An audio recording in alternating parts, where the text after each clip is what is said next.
Hey everyone, Sam here, otherwise known as FPL Pricey. In today's video, I'm going to be running through my team selection ahead of Game Week 9 and whether or not I want to be hitting the bench boost this week. Welcome back to another video on my channel. Today, I'll be running through my team selection ahead of Game Week 9. After wildcarding in Game Week 8, I feel like my team is pretty well set up, although it's not without a couple of issues. I've only got one free transfer to deal with those issues, and I was ideally looking at using a bench boost in Game Week 9, which we'll come on to during the video. Up to just outside the top 1 million, so fingers crossed for a green arrow this week to take me inside the top million, and hopefully I can kick on from there. Let's start off in goal and in my back line. In goal, I'm going with Nick Pope. Dubravka is not a bad option away at Wolves this week, and obviously Wolves are struggling in front of goal, but the home fixture for Newcastle, I think they're a different beast altogether when they're playing at St James's Park, and actually so far this season, Newcastle statistically have been one of the very best defences.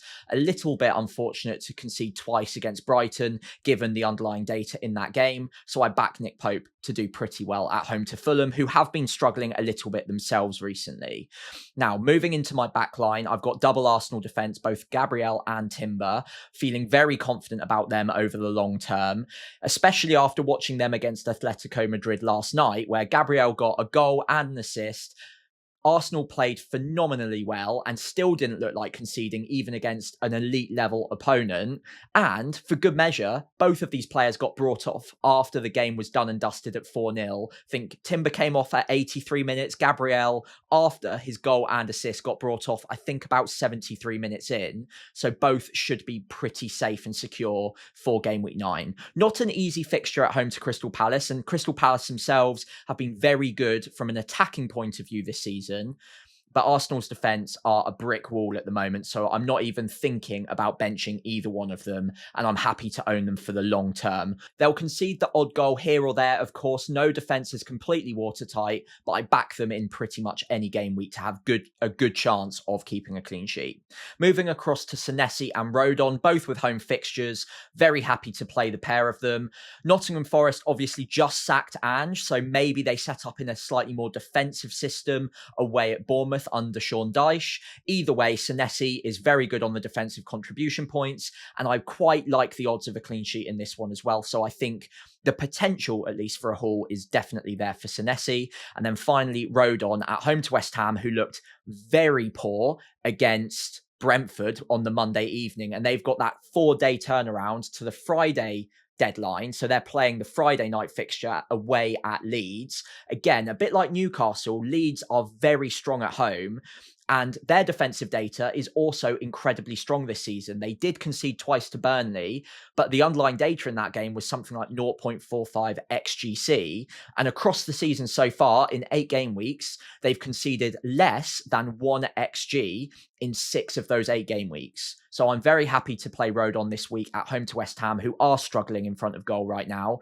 And West Ham are one of the weakest teams in terms of set plays so far this season. Rodon going up for corners has got his head on the end of a couple this season. I have a sneaky feeling about this one that I might get a bit lucky with some sort of attacking return from Rodon in this fixture. I think the matchup benefits him quite well. Now, the issue with my lineup is not in the back four. It's on my bench with Anderson, who I would normally be benching away at Newcastle. But given that I was looking at bench boosting, his flag and the fact that he went down in the first half in Game Week 8 with a hamstring problem is a significant issue as we run up to the deadline in Game Week 9. So I'll come on to that in just a moment's time, put a pin in it for now, and we'll come back to it when I look at the bench boost. Okay, so moving into the midfield, I am planning on going with a midfield 3 this week if I don't bench boost. Of course, if I do, then all 15 play, and it doesn't really matter what system I play.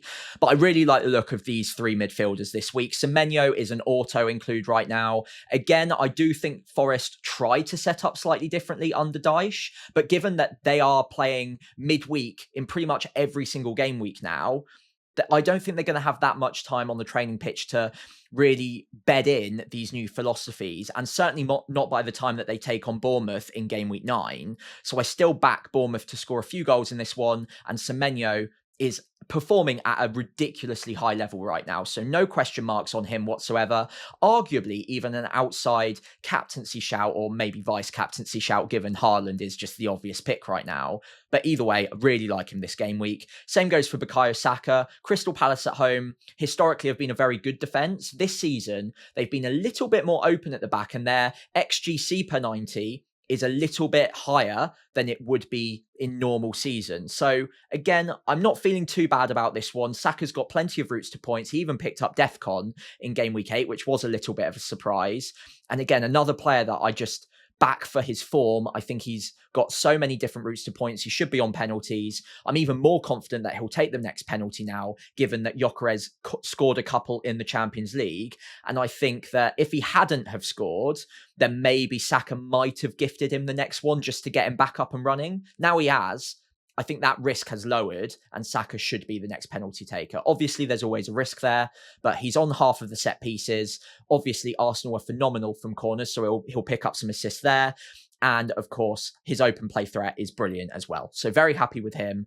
The final player in my starting 11 is Enzo Fernandez, who is still flagged at time of recording going into game week 9. The pre-match press conference from Maresca going into the Champions League fixture was pretty positive, saying that Enzo had trained ahead of their game against Ajax in the midweek. So I think the risk of him not playing in game week 9 is actually reducing by the day. However, I am recording this before their Champions League game against Ajax, so more information might come out. He might be on the bench for that one, in which case I'd be very encouraged for him to start in game week 9, or he might miss out altogether, in which case I will have to keep an eye on training and on the pre-match press conference for game week 9. But if anything major happens, let's say, for example, he starts and goes off injured, I'm going to hand myself over now to Future Me to see whether or not something weird has happened and if I need to add a little footnote to this video. Right then, you knew this section was coming because, of course, by the time you're watching this, you know that Enzo Fernandez did in fact start that Champions League game against Ajax. I'm recording this just after halftime, so I know that he got brought off when Chelsea are 4-1 up at halftime. He took one of the two penalties. He then gifted the second one to Esteval. So maybe slightly concerning, but I think it is encouraging that at least he took the first one, and it looks like that it was his decision to give the second one away. Either way, I think the most encouraging thing is that he was fit enough to start the game, and even more encouragingly than that, he got brought off when Chelsea were in a pretty safe situation at 4-1 up at halftime. Obviously, Ajax had a man sent off already by that point. So all very encouraging for game week 9. I think the flag will get taken off of him, if not by the time that you watch this video, certainly very soon afterwards. So I feel pretty confident in his minutes going into game week 9. Let's move on. So, onto my bench, I've got Longstaff and Sarr. Now, Sarr away at Arsenal is not an ideal fixture, but again, on a bench boost, might not be terrible considering his attacking upside. And Longstaff is a reluctant bench this week, because actually, again, like I mentioned with West Ham earlier on with Rodon in mind, they have been very poor from set pieces and just poor generally across the board in terms of XGC. And Longstaff has been creating chances, and more importantly, he's on corners. So if they can get something from a corner, from a set piece, Rodon could be on the end of it, but Longstaff's the one that's taking the corner as well. So I do back him to get something in this game. So let's say Enzo is out injured for whatever reason, doesn't play the game, and I'm not bench boosting. I really like Longstaff as a first sub to come on, and I think he could get something. So another reason that I'm pretty keen on trying to use the bench boost this week, if possible. But obviously injuries might persuade me against doing that for now. Let's move on to my forward line. So moving into my front three, Erling Haaland gets the captaincy armband. No questions or surprises there. Hopefully he can continue his rich vein of scoring against Aston Villa, and I back him to do so. So again, we can put him to one side for now. Over to João Pedro, who is more of a question mark. Of course, he's suspended for the Champions League, so I don't need to worry about him getting injured in the midweek. Another reason that I was happy enough to record this video on Wednesday during the daytime. However, his form has been quite concerning. He hasn't gotten any attacking returns in the last 4 game weeks. He's only taken 2 shots during that time. Yes, there have been mitigating circumstances, like he was carrying a knock before we went to the international break ahead of game week 8. And they had a couple of red cards that might have impacted the way that Chelsea set up and their service into João Pedro.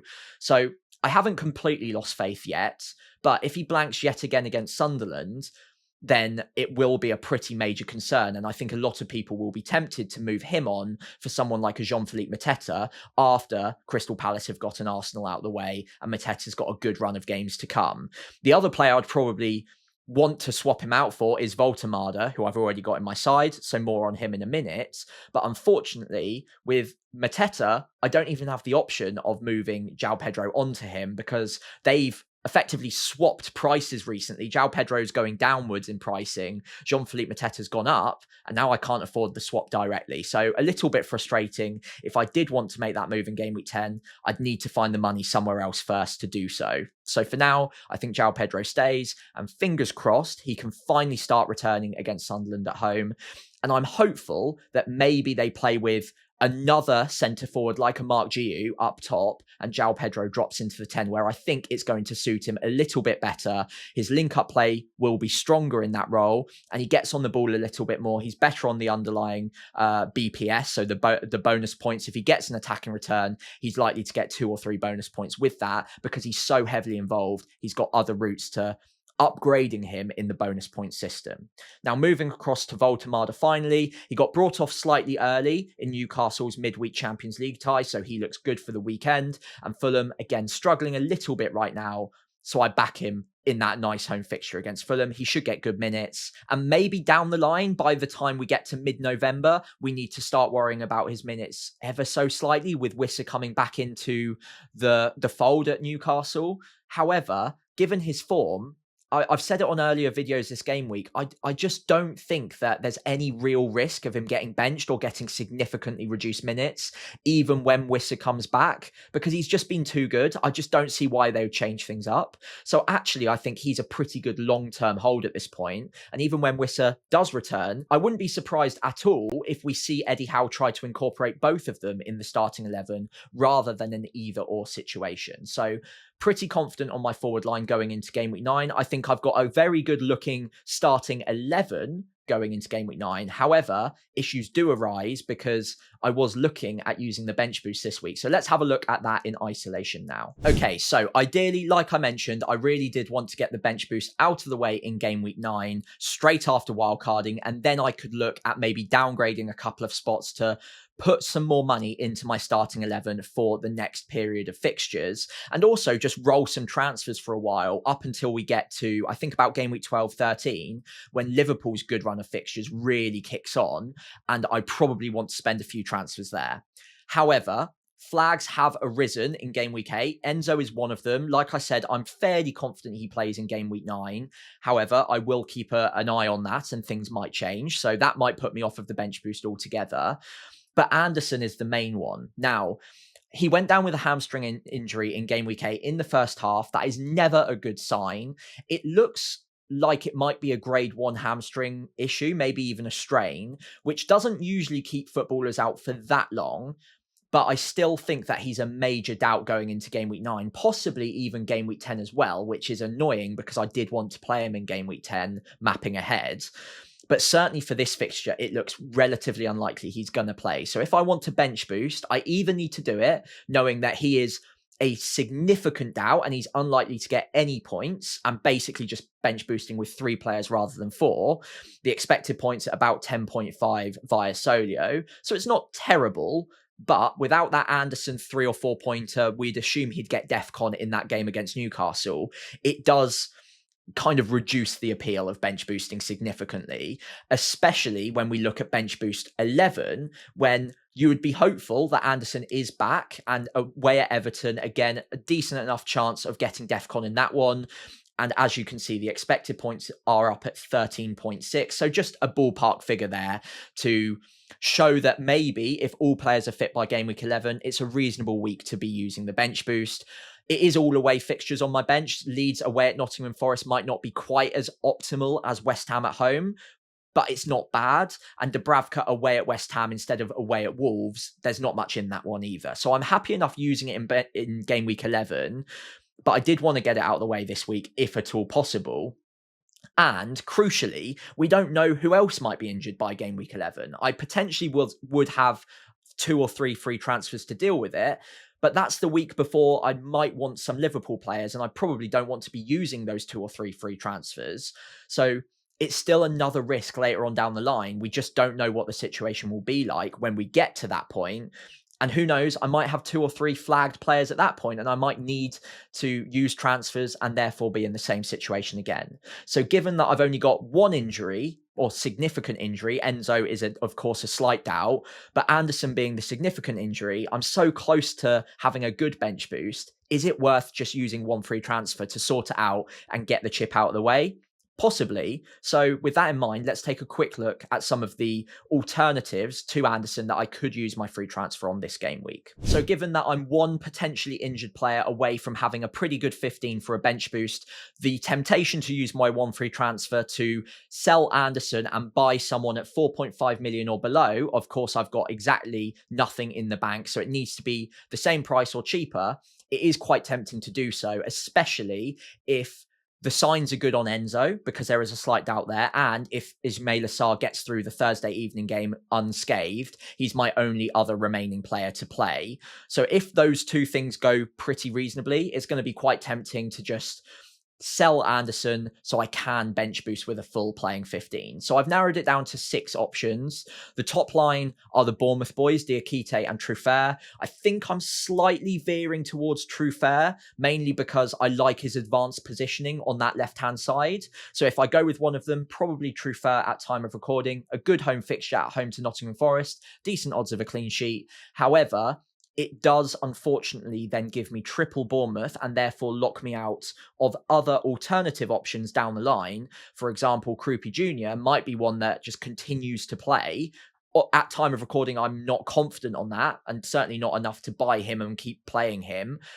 However, I don't want to rule myself out of that opportunity down the line if he did nail down that starting spot long term, because that could be a bit of a game breaker, having a 4.5 million starting striker for Bournemouth, who are a good attack. But it's too soon for me to commit to that. And I don't really want to lock myself out of it in future game weeks. So that kind of semi-rules out the Bournemouth boys for me. Moving down, I've got the cheaper options, Mukiele and Acheampong. Hopefully I'm pronouncing that right. Acheampong's got the better fixture at home to Sunderland. Obviously, they play each other. But I think longer term, Mukiele is the one who's more nailed and would probably do a better job for me in future game weeks. I've got more security around minutes there. He's also incredibly good on defensive contribution points as well. So it's whether or not I want to optimize for this 1 game week for the bench boost, in which case I'd go for Chelsea's home game against Sunderland as a better fixture there, or whether or not I want to look longer term and go for Mukiele because he's a player that I've got more faith in starting week in, week out for the future. I don't think I'm, again, that convinced on either of them right now. I think if I was going to pick one of them, it would be to optimize for the bench boost this week and go for Acheampong. But again, I'm not massively sold on either of them. So if you can convince me in the comments, please feel free to do so. But I'm just not sure. And it would give me 2 4 million-ish defenders, so Rodon as well, of course. And given that there's so much value in defence this season, I'm not sure whether that's a sensible route for the long term for my team. Finally, I've got 2 other 4.5 million options. Richards away at Arsenal. Not great on a bench boost, but you'd think he gets DEFCON this week. So again, not optimal, but longer term, not bad to have Richards, a good defence historically, and he's been playing well.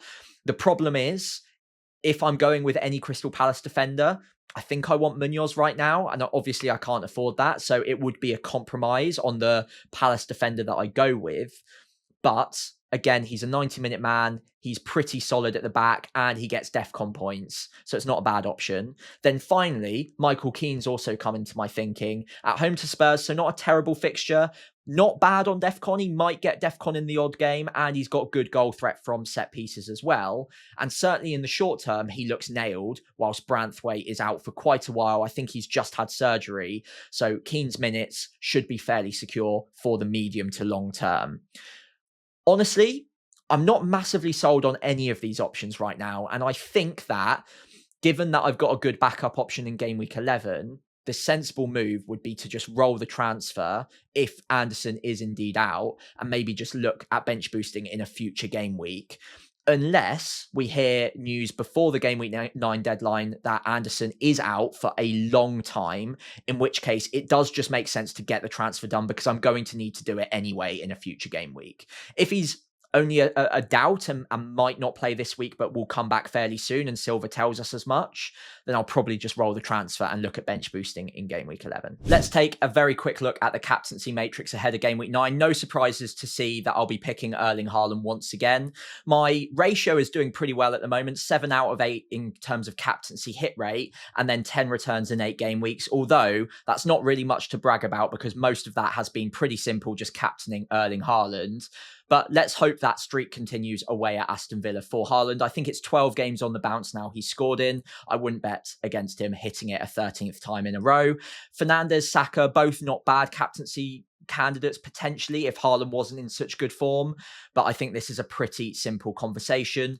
You could also look at players like Semenyo if you're feeling really differential, or Salah if you've still got him. Is never a terrible option.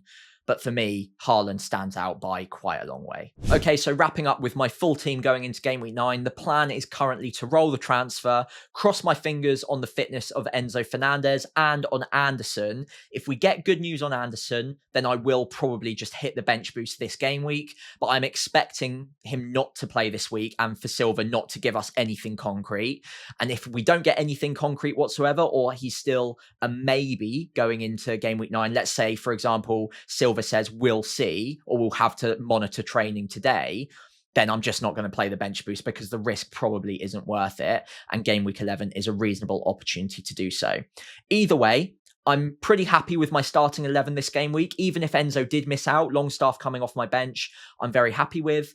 It would be frustrating not to use the bench boost because I like all of the options on my bench this game week. All of them have a argument to start them. Even Dubravka, even Ismail Assar might not be the worst player to be starting. But I think this is the right and the strongest starting 11.